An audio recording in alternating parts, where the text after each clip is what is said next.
হ্যাঁ, নীলা একটা রেসিপি নিয়ে আসছি। আমাদের নীলা, হ্যাঁ, ও খুব ভালো বানায় এটা। তো দেখুন কি বানায়। পনির আছে, আর আছে এখানে টমেটো, একটা টমেটো, আর 4-5টা কাঁচা লঙ্কা। এটা ঝাল কম হবে। আর আছে আদা বাটা, আর একটু খসখস মতলব পোস্ত, কাজু, আর একটু কিশমিশ আছে। পোস্তটা ইয়েতে আছে, মিক্সিতে। আর আদা লাগছে, আর ফোড়নে গরম মশলা। হ্যাঁ, তো আমি এখন ও স্টার্ট করবে। হ্যাঁ, গ্যাসটা অন করে দিয়েছে। হ্যাঁ, তুমি এবার আমি শিখছি ওর কাছ থেকে। হ্যাঁ, ফোড়ন দিচ্ছে, তেজপাতা, ছোটো এলাচ, শুকনো লঙ্কা, দারচিনি দিয়েছো? দারচিনি, হ্যাঁ, দিয়েছে। এরপরে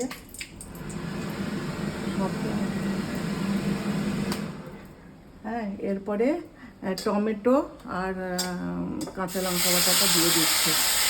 হ্যাঁ, দেখুন ও কীভাবে করে, খুব ভালো করে এটা।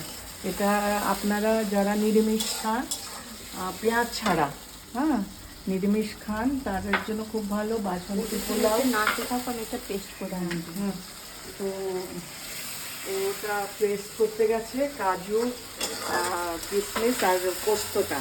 হ্যাঁ, কম ভাগে দিলাম, হ্যাঁ, আদা দেওয়া হয়েছে। আর এখানে আপনার পোস্ত আর কাজু আর কিশমিশ আছে, কিশমিশ বাটা। হ্যাঁ, এবার এটা দিয়ে দিচ্ছি। হ্যাঁ, আর একটু ভালো করে দিয়ে দিচ্ছি। হ্যাঁ, তো হ্যাঁ, একটু চিনি দেবো। হ্যাঁ, কতটা বলো? আর একটু দেবো। আচ্ছা, এখানে হচ্ছে পনিরটা কিন্তু ভাজা হয়নি। হ্যাঁ, ভাজে না এটা। কেউ কেউ যদি একদমই, যাদের মানে একদম কাঁচা না খেতে পারেন, তারা অল্প একটু হলুদ দেবেন না, এটার মধ্যে কোনো হলুদ পড়বে না। হ্যাঁ, এটাই হচ্ছে সবচেয়ে বেশি এটা আপনি বাসন্তী পোলাও বা রুটি, পরোটা এগুলোর সঙ্গে বেশ ভালো যাবে। হ্যাঁ, তো তুমি এটা কষতে থাকো। কষানোটা কেমন হয়েছে? হ্যাঁ, এরকমভাবে কষতে হবে। আর এখন কী করবো? চিনি কতটা?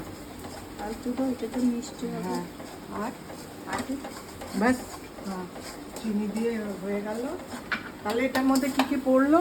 আদা পড়লো, আর টমেটো, কাঁচা লঙ্কা, আর বলো কাজু, হ্যাঁ, কিশমিশ, পোস্ত। পোস্ত। হ্যাঁ, এটা তারপরে পনিরটা দিল, পনিরটা দিয়ে দিয়ে দেবো। আচ্ছা, এখন পনিরটা দিয়ে দিচ্ছি। হ্যাঁ, পনির দিয়ে একটু কষাবে বোধ হয়।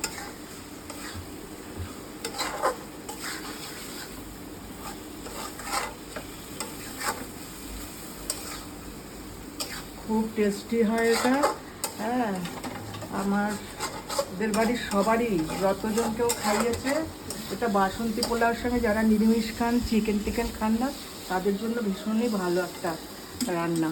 হ্যাঁ, তো এখন জল দিচ্ছে। হ্যাঁ, হ্যাঁ, পরিমাণ মতো জল দিতে হবে, তাই তো? একটু একটু থপথপে ভাবটা একটু, হবে, হ্যাঁ, বেশি। একটু মানে গাঢ় দেখি দেখা কীভাবে।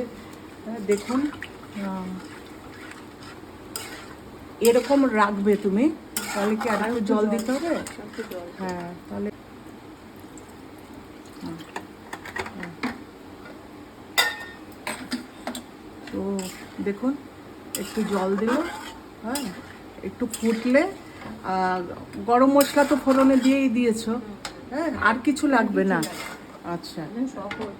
হ্যাঁ, খুবই সহজ, খুবই খুবই সহজ, সহজ, কম টাইমে হয়ে যায়। হ্যাঁ, যারা মানে ওয়ার্কিং, তাদের জন্য খুব ভালো রেসিপি। হ্যাঁ, একটু ফুটুক। হ্যাঁ, দেখুন এবার পনিরটা। ও এখন অন্যদিকে, আমার নীলা অন্যদিকে একটু ব্যস্ত হয়ে গেছে। তো বলছে বৌদি দেখো তুমি। তো এরকম হবে। হ্যাঁ, এরকম হবে। তো মোটামুটি হয়ে গেছে। এবার আমরা নামিয়ে দিচ্ছি। আর কেউ যদি আরেকটু গাঢ় করতে চান, আরেকটু করতে পারেন।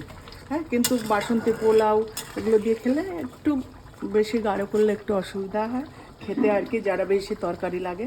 তো এটা এরকম আমরা খাই। তো আপনারাও দেখবেন। বানিয়ে খাবেন নীলার রেসিপি। হ্যাঁ, খেয়ে বলবেন কেমন ও রেঁধেছে। ঠিক আছে? হ্যাঁ, ঠিক আছে, ওকে।